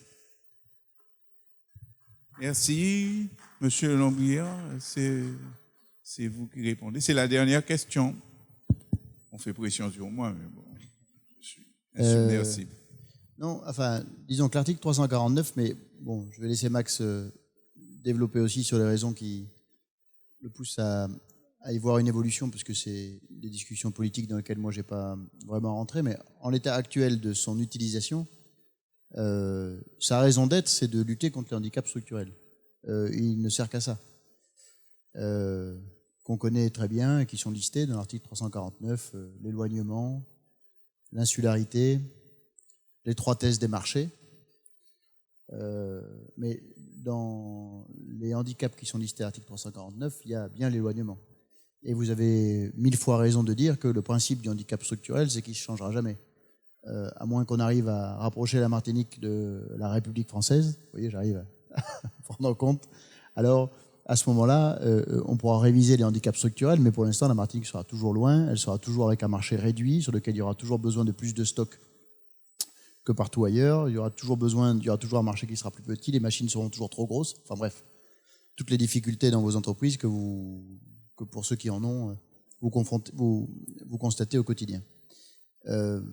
C'est parce qu'il y a l'article 349 qu'il y a tous les dispositifs spécifiques qui s'appliquent aujourd'hui dans les départements d'outre-mer, sur lequel Jean Crusiol a beaucoup insisté au début de sa première intervention. Le POSEI n'est possible, donc les fonds qui viennent compenser les handicaps dans l'agriculture, n'est possible que parce que l'article 349. Le RSA, c'est-à-dire ce qui vient rendre possible l'élevage en Martinique et ailleurs, n'est possible que l'aide au fret même, puisque vous avez insisté sur le fret, qui est une aide qui existe, alors dont on peut discuter les montants, qui sont d'autant plus insuffisants que le coût du fret explose. Mais dans son principe, puisqu'on parle de droit, il y a bien une aide au fret qui existe. Cette aide au fret, elle n'existe que parce qu'il y a l'article 349, etc., etc., etc. Donc, l'article 349, il est quand même... Alors, c'est vrai que c'est une numérotation qui est un peu longue, je crois que c'est une remarque que vous faisiez. On aurait préféré que ce soit l'article 1 plutôt que le 349. Enfin, bon, il y a déjà un article, et il faut noter que par rapport au moment où Jean, tu étais eurodéputé, il a été assez considérablement élargi, assoupli, et que ce qui était un peu ambigu et qui nécessitait le talent oratoire et la force de persuasion de Jean et d'autres à l'époque pour convaincre la commission qu'on pouvait aller le plus loin possible dans le cadre de ce qu'on appelait à l'époque le 199, si ma mémoire est bonne. 280, donc on a perdu 50 places quand même. Bon. On n'en finit pas de dégringoler. Non, il est quand même un peu plus explicite, probablement insuffisamment encore, mais un peu plus explicite. Et il a été, disons, son champ d'application a aussi été élargi assez récemment dans un arrêt de la Cour de justice qui s'appelle l'arrêt Mayotte, que vous pouvez aller consulter ou que j'enverrai peut-être à Max qui vous le diffusera si ça vous intéresse, qui stipule bien que la liste des handicaps qui figurent dans l'article 349, de la même manière que les matières qui sont énumérées à l'article 349, la concurrence, l'agriculture, etc., etc., est une liste indicative et pas limitative. Dit autrement, les possibilités de dérogation sont assez grandes. Encore faut-il que la Commission, qui était opposée dans cette affaire-là au Parlement européen et, sauf erreur de ma part, au Conseil, accepte d'appliquer la plénitude de l'article 349, et notamment au regard de la jurisprudence récente que je viens de rappeler. Et c'est là où le travail des politiques retrouve ou trouve à nouveau tout son sens. Merci, merci. Merci à la salle, je sais, il y a encore... Oui. Rapidement, simplement, je voulais dire, concernant la question de la continuité territoriale qui est posée par mon ami Robert Taylor, il y a là du benchmarking à faire, à regarder comment ça se passe dans les autres RUP. Il y a un système de continuité territoriale aux Canaries, il y a un système de continuité territoriale dans les RUP portugais, pour les gens, oui, pour les matières premières aussi, concernant le Portugal. C'est des choses à regarder de près, et il faut soulever ces problèmes-là. On peut parfaitement améliorer la position là-dessus, et puis avoir quelque chose de plus systématique. La Corse a quelque chose de très systématique en France sur cette question. Difficile à comparer les deux situations, mais il y a quand même quelque chose qui existe et il faut voir ça. Ça, c'est la première chose que je voulais dire. Concernant les abus de position dominante, ça, c'est géré par la loi. Si on peut spécifier de manière très précise une situation d'abus de position dominante, un privé, aussi bien d'ailleurs qu'une association ou un groupe de consommateurs, etc., peut soulever la question, peut faire un recours devant les tribunaux concernant cette question. Voilà. Bien, garde le micro, Jean. Merci à la salle. Et je disais, avant qu'il continue, que bon, c'est vrai que le temps qui nous est imparti n'est pas... Hein, on est un peu limité par la fin parce qu'on veut tenir... ce que je constate, Max, c'est que le niveau monte singulièrement au fil du temps dans les tables rondes. Donc, je crains que je sois plus haut niveau au mois de février ou de mars. Hein, mais bon. En tout cas, je vous remercie de la qualité de vos interrogations et on va redonner la parole à nos trois invités dans le même ordre, pour leurs conclusions et puis leurs éventuelles propositions. Jean, c'est à toi. Écoutez, qu'est-ce que je peux dire de plus que je suis très heureux d'être là avec vous. je dois vous dire que c'est la première fois depuis maintenant une dizaine d'années que je reviens un petit peu dans le public, dans la discussion, et je vous remercie d'avoir été extrêmement indulgent me concernant, puisque personne ne m'a dit que je ne disais que des bêtises. Un vieillard qui ne dit que des bêtises, ça c'est pas très bon. Il vaut mieux qu'il se taise. Et je suis vraiment très heureux d'être là. D'après ce que me dit Max, il voulait que je l'accompagne un peu pendant sa mandature de député européen. Et c'est très volontiers que je vais continuer à faire ce type d'exercice. Merci. Bien. Monsieur Lambrière. Oui, alors, bon, on a déjà dit pas mal de choses, et puis je crois qu'il nous reste, c'est ça, un quart d'heure, puisqu'il est 11h59, Non, on est vachement en avance. Vous avez un bonus pour votre première intervention. Formidable. Non, mais je ne vais pas faire trop long. La partie prospective revient aux politiques, et donc je vais vite céder la parole. Bon, non, simplement des conseils, peut-être de bon sens. Comme ça a été beaucoup dit dans les échanges, il y a plus une incompréhension des réalités qui sont vécues par les habitants des départements d'outre-mer qu'une volonté de ne pas écouter, voire même parfois de nuire. Enfin bon, on a parfois la vision de ceux qui décident de loin comme étant des gens qui se lèvent le matin avec l'obsession de punir. Bon. C'est à mon avis pas vrai, mais comme le soulignait justement Max en corrigeant mon intervention, c'est vrai aussi que on peut pas dire que tout va bien. Et je pense que l'écart entre entre ce qui pourrait aller mieux et ce qui est le cas aujourd'hui, c'est beaucoup une incompréhension. Moi, je pense que on gagne beaucoup, et c'est vrai que Max y contribue utilement. On manque beaucoup de connaissances de ce qui se passe ici, parmi les décideurs à Bruxelles, mais je pourrais dire à Paris aussi. Et donc le premier acte de pédagogie et d'efficacité des politiques publiques, c'est de faire venir des gens ici. Le colloque qui est organisé par Max à ce titre va être utile. Le colloque qui avait été, enfin c'est beaucoup plus qu'un colloque.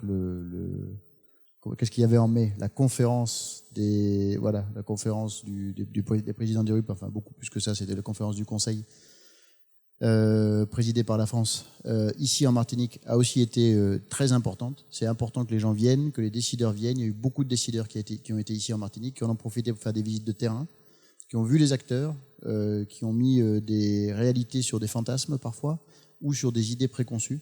Et moi, je pense que le premier truc, c'est à chaque fois que vous pouvez attraper quelqu'un qui est en position de décider ou d'influencer un décideur, etc., que vous pouvez le faire venir ici et lui montrer ce qui réussit en Martinique, et il y a beaucoup de choses à montrer, c'est déjà une première œuvre très utile pour, je ne me rappelle plus très bien quel était le titre de la table ronde, mais enfin, en gros, faire en sorte qu'entre la Martinique et l'Europe, ça marche mieux. Mon deuxième conseil, mais quand je vous ai dit que c'était que du bon sens, ça ne va pas être très révolutionnaire, c'est d'éviter de casser ce qui marche. On aime bien, souvent, en permanence, revenir sur les dispositifs qui sont sur le devant de la scène, dont on parle beaucoup, et qui ont fait la preuve de leur efficacité. L'octroi de mer, alors on critique l'octroi de mer autant que ça peut donner. Il y a des améliorations à apporter à ce dispositif. Pour la partie qui concerne les entreprises, en tout cas la partie qui me concerne le plus, puisque moi je défends ce dispositif à Bruxelles, s'agissant de la protection qu'il apporte aux entreprises locales, c'est un dispositif qui fait son travail. Bon. Je vois qu'il est question de le réformer en profondeur. Pourquoi pas, mais il faut être sûr qu'on change pour mieux. Et assez souvent, pointer les défauts d'un dispositif, c'est pas très compliqué. Le remplacer par quelque chose qui soit à la fois plus performant et conforme au droit communautaire, c'est parfois un peu plus compliqué. J'aurais pu parler du POSEI aussi, j'aurais pu parler d'un certain nombre de dispositifs qu'on a assez souvent tendance à mettre sous le feu des projecteurs et à critiquer. La critique, elle est toujours bien, mais c'est bien si on a si on a une critique pour savoir ce vers quoi on veut aller, c'est parfois le cas, hein, mais essayer déjà de préserver les acquis et d'aller sur de nouveaux territoires de conquête. Des nouveaux territoires de conquête, c'est la formation des jeunes, c'est le tourisme, par exemple ici. Bref, c'est la valorisation des déchets dont on a parlé. Et à une époque, un certain nombre de, j'allais dire de grands anciens, mais je ne veux pas vexer ces gens, donc un certain nombre de grands personnages ont pris les secteurs qu'ils ont identifiés comme étant des nouveaux secteurs de croissance et sans casser ou modifier ce qui existait avant, eh bien, on crée de nouveaux espaces de développement, de nouveaux espaces de croissance. Et je pense que c'est important que la génération aujourd'hui, et c'est un appel du pied à Max, prennent les nouveaux secteurs qui sont les secteurs économiques porteurs, essayent de les accompagner et plutôt que de rester sur toujours la critique de ce qui a été fait par le passé ou qui finalement fonctionne, en tout cas du point de vue qui est le mien, pas si mal. Le troisième conseil, mais bon, sur lequel, comme on a déjà parlé, c'est vraiment d'avoir des projets concrets. C'est bien les grandes idées, les grands dégagements, les discours enflammés. C'est utile, d'ailleurs, assez souvent pour susciter la réflexion, mais ça ne peut pas être suffisant. Il faut avoir des projets concrets. Il faut aller dans le détail de ce que vous souhaitez pour vos secteurs économiques, pour l'avenir des jeunes. Qu'est-ce qu'il faut changer? Qu'est-ce qui marche pas? Concrètement, c'est pas un boulot très drôle, c'est pas très amusant, mais enfin, il faut aller dans le détail du détail des choses et puis regarder quel est l'amendement ou le projet qu'on veut porter global, ici pour la Martinique, mais je serai en Guadeloupe, je dirais pareil à La Réunion de la même manière.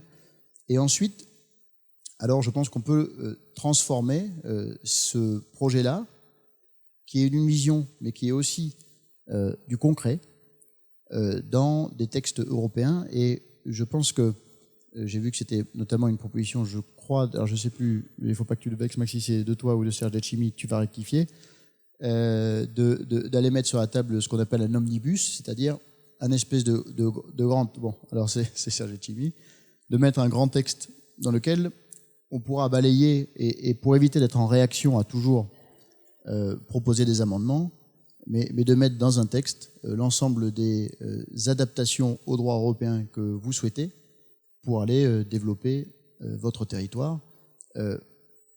Mais il faut démarrer par le projet concret pour arriver à la traduction juridique, plutôt que, à mon avis, d'aller envoyer une idée juridique sans avoir forcément toujours bien en tête, ou en tout cas... je fais de procès d'intention à personne, mais en tout cas d'être certain qu'une fois qu'on propose ça, on a vraiment des projets à mettre derrière. Ma dernière recommandation, puisque j'ai une tonne de recommandations techniques, mais qui ne vont pas vous passionner, améliorer le préfinancement des aides,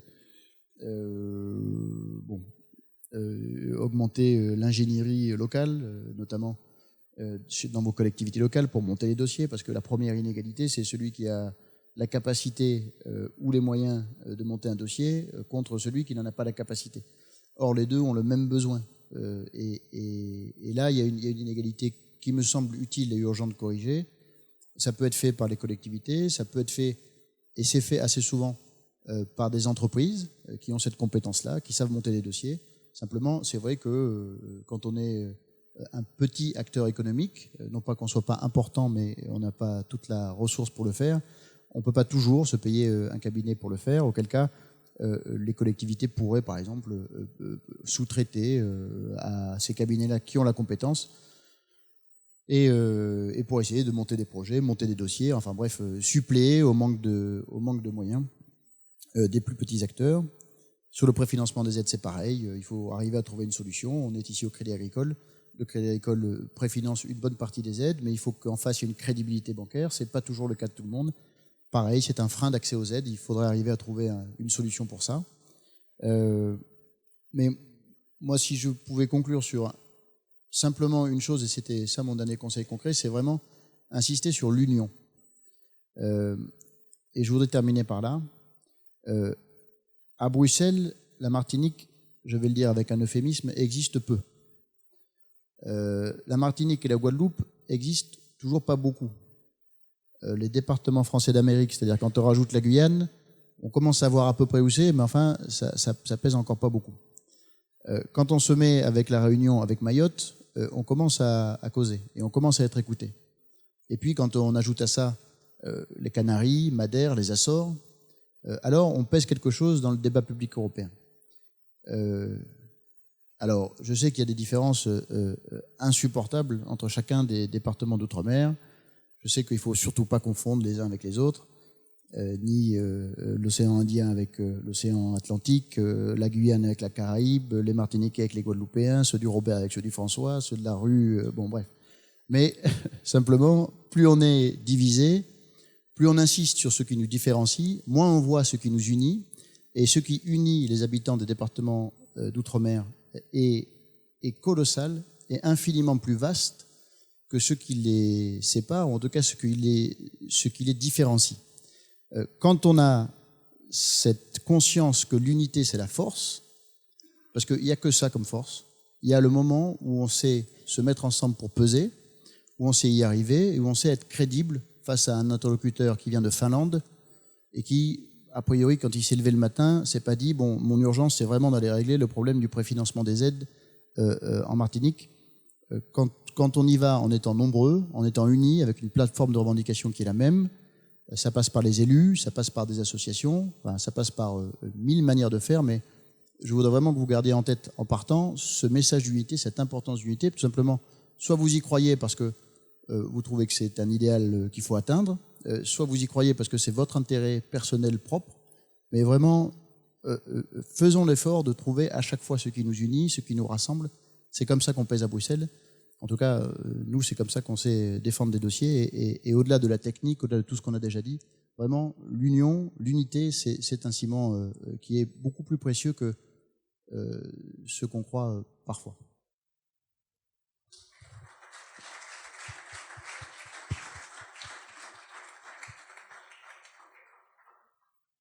Oui. Bien. Je ne sais pas si Qui tu peux lui donner sur ton temps. Allez, vas-y. Je lui donne sur ton temps. 2 minutes. 1 minute. Benoît parle d'incompréhension, je suis tout à fait d'accord avec lui. L'incompréhension, à mon avis, vient des autorités vis-à-vis des entreprises. Imaginez, prenons un cas concret. Moi, j'en ai monté des dossiers européens, donc je peux en parler, comme toi. Moi, je m'adressais plutôt à des petites entreprises. Les petites entreprises n'ont pas de fonds propres, ont très peu d'argent. Donc, il ne faut pas s'étonner du dégagement d'office. C'est évident que les fonds européens, grosso modo, ne sont utilisables que par le port, l'aéroport, l'hôpital. Là, ce sont les gros paquets que vous montez, vous, Aérodom. Mais les petites entreprises, une entreprise de bâtiment et de travaux publics vient de signer un marché. Il est content. Il a un bout d'autoroute à construire ou un pont. Alors, il va se rapprocher, bien entendu, d'un cabinet spécialisé parce que ce sont de véritables études économiques.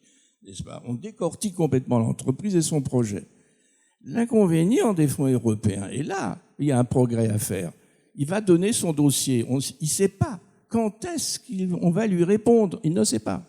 Il ne sait pas davantage combien d'argent il va percevoir. Et encore moins, quand est-ce qu'il va percevoir cet argent. Ah oui, on va passer par les banques. Nouveau dossier.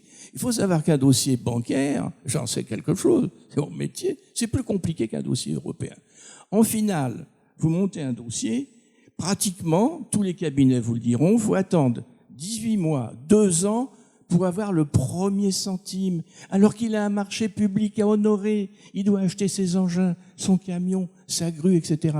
Donc il y a un gros travail, à mon avis, de réflexion pour améliorer le mécanisme des fonds européens, pour le rendre accessible à tous ces PME.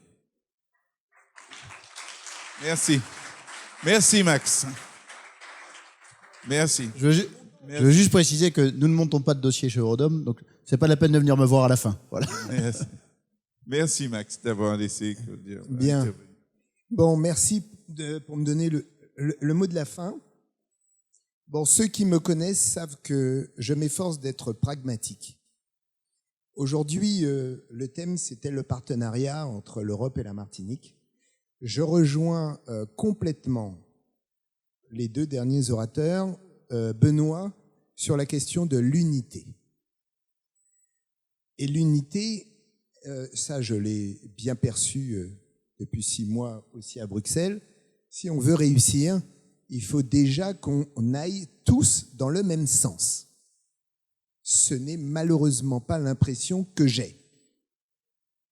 Avec nos responsables politiques locaux, en entretenant des relations plus ou moins conflictuelles, régulières avec la République,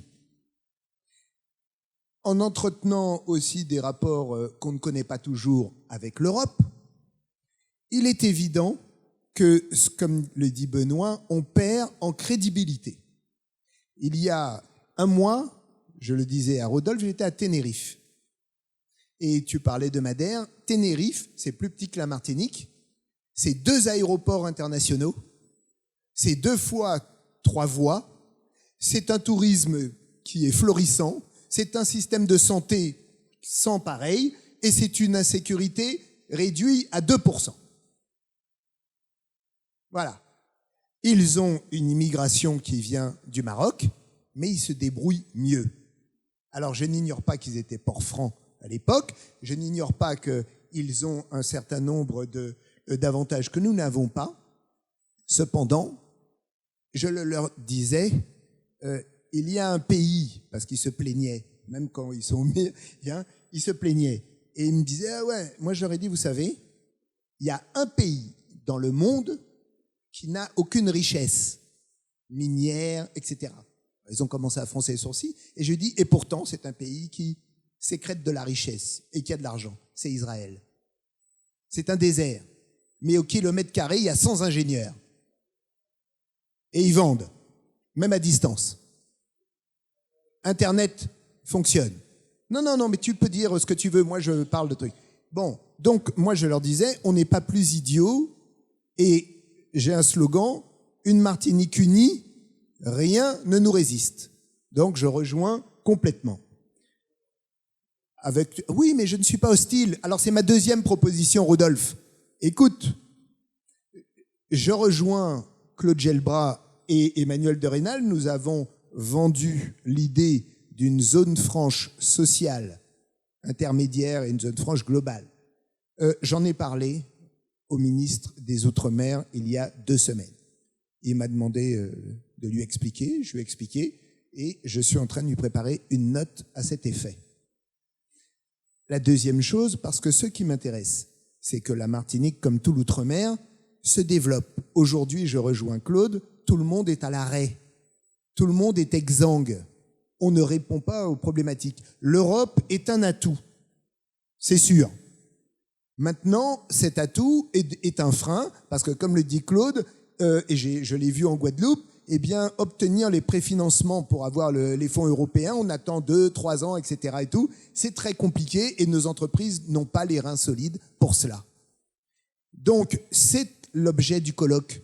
C'est de venir ici, en Martinique, où la Martinique deviendra le centre de l'Europe, et Bruxelles la périphérie. C'est l'ambition. Mais avec des personnages, oui, le ministère des Outre-mer sera présent, mon président du MODEM sera présent, le président séjourné de Renaissance sera présent, et d'autres responsables de l'Union européenne. Je ne veux pas des administratifs, je veux des politiques. C'est une décision politique qu'il faut qu'on mette en place. Et donc, lorsque je parlais de l'article 349, il a des atouts, il n'a pas que des désavantages, mais il faut maintenant aller plus loin, il faut déverrouiller un certain nombre de choses. Donc, de ce point de vue, je suis d'accord. Aujourd'hui, notre véritable problématique, c'est que nous ne nous entendons pas, Europe, État et collectivité. Je réduis ça à la simple expression, mais ça, je le vois tous les jours. La Réunion, de ce point de vue, se débrouille 4 fois mieux que nous. Et de tout temps. Bon, donc, deuxième chose, et ce matin, j'en ai fait l'expérience lors d'une émission radio, où j'ai été interrogé par des auditeurs qui manifestement ne connaissent pas le rôle des eurodéputés. Connaissent pas, on me demande, ah oui, qu'est-ce que vous avez fait concrètement? Mais enfin, c'est pas mon rôle, ça. Le rôle d'un eurodéputé, c'est de participer aux directives européennes. C'est pas de rentrer et de remplacer l'État. Donc il y a une méconnaissance. À cet égard, l'éducation, oui, Benoît, doit devenir moteur. Et j'ai proposé, et je suis heureux de dire que nous avons une maison de l'Europe qui vient de se mettre en place. Elle est en train de se structurer. Elle est occupée pour l'instant, la présidente est parmi nous. Il s'agit de Suzy Renou, donc qui a pour mission, au niveau éducatif, de diffuser l'information, de donner aux scolaires et à la jeunesse martiniquaise des informations. Ça, c'est sur le plan scolaire, pédagogique, éducatif, mais également d'accompagner tous les chefs d'entreprise pour connaître mieux les dispositifs dont l'Europe, ou du moins pour lesquels l'Europe peut être une aide. Troisième principe, j'ai un site internet que maintenant tout le monde connaît, maxorville.eu, et je réponds à toute question de chef d'entreprise qui s'interrogerait pour savoir quel est le dispositif dont il aurait peut-être besoin, etc. Avec une promesse pour l'instant réalisée que dans les 72 heures, on leur répond.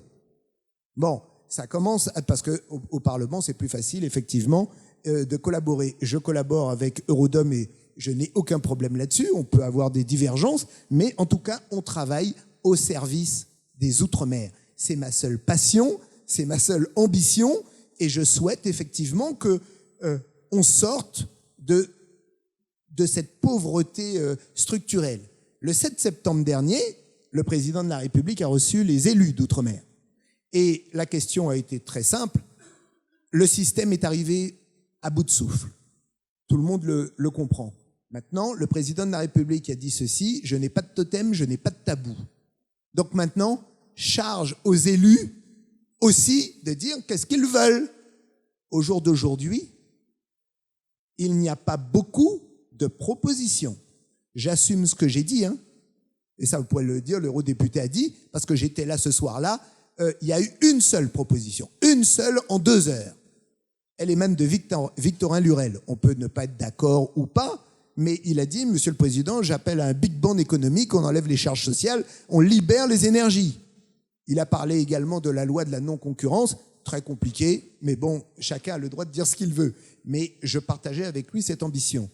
En ce qui me concerne, les tables rondes de la Renaissance, pardonne-moi d'être un petit peu long, mais je suis obligé, les tables rondes de la Renaissance et au niveau du mouvement démocrate, dans tout l'outre-mer, il y a des travaux similaires qui se font pour que j'arrive à la réunion interministérielle de mars avec un petit opuscule qui va s'appeler l'Outre-mer des solutions, dans lesquelles nous allons proposer. Et je veux être effectivement efficace, pragmatique. J'ai demandé à mon ami Jean Cruzol, qui est un économiste, un ancien eurodéputé, de m'apporter son expertise, parce qu'il faut bien comprendre quelque chose. Dans la situation dans laquelle on est, on a besoin de l'expertise de tous. Cette idée de travailler divisé, excusez-moi, ma familiarité, c'est de la connerie. Et ça, je le vois tout le temps. Alors bien sûr, on n'est pas d'accord, on peut avoir des divergences, mais les idées novatrices, celles d'Emmanuel, celles de Claude, l'unité, etc., celles de Jean, eh bien, nous allons la mettre en œuvre. Et le colloque de juin sera la réalisation pratique de ce que l'on veut. Je ne suis pas un fétichiste de l'article 349, mais je souhaite que les choses marchent. Comme l'a dit Rodolphe, pourquoi à Tenerife ça fonctionne? Pourquoi à La Réunion ils se débrouillent mieux? Tu sais que c'était dans mon programme d'avoir une grande dorsale. Tu te rappelles? Bon, tu viens de dire ce qu'il y a. Donc voilà, moi je crois qu'il est temps maintenant de renverser la table et de nous prendre en main. C'est ça la volonté de l'Union européenne. Je ne suis pas forcément d'accord avec le président de la CTM surtout, mais lorsqu'il a eu l'idée de venir à Bruxelles valoriser les régions ultrapériphériques, j'y ai trouvé que c'était une excellente chose. Maintenant, voilà. Bon, merci. Il est déchaîné. En tout cas, vous pouvez compter sur mon engagement, nuit et jour, jour et nuit, parce que si on pensait que c'était une activité facile, ça ne l'est pas, mais j'en suis très heureux. Il est déchaîné, je vous dis. Bien, je vous remercie de votre présence, de la qualité des interventions et tout et tout. C'est la fin de notre 4e table ronde. Un grand merci encore d'avoir fait le déplacement. Merci à nos 3 intervenants de grande qualité. Vous pouvez encore les applaudir, hein? Alors, comme elle le fait si bien, Erika Morojon va mettre vos propositions au propre. Alors, tous nos remerciements au Crédit Agricole, à Max Orville qui a lancé les tables rondes, à Emmanuel de Rénal, le potomitan, à Steve Chalonneau et à tous ceux qui travaillent dans l'ombre. D'ores et déjà, c'est important, écoutez. Vous pouvez noter sur votre agenda que la 5e table ronde aura lieu, je préfère dire, courant décembre. La date, on ne sait jamais. Hein, je dis le 15. Aura lieu le 15 décembre. Alors, le thème, comment accélérer la transition écologique en Martinique? Et vous aurez d'autres précisions. Je vois que M. Paquet est dans la salle. Je peux déjà vous dire qu'il sera parmi les 3 intervenants. Voilà. Bien évidemment, des propositions. Bonsoir à tous et rentrez bien. Voilà. Merci beaucoup.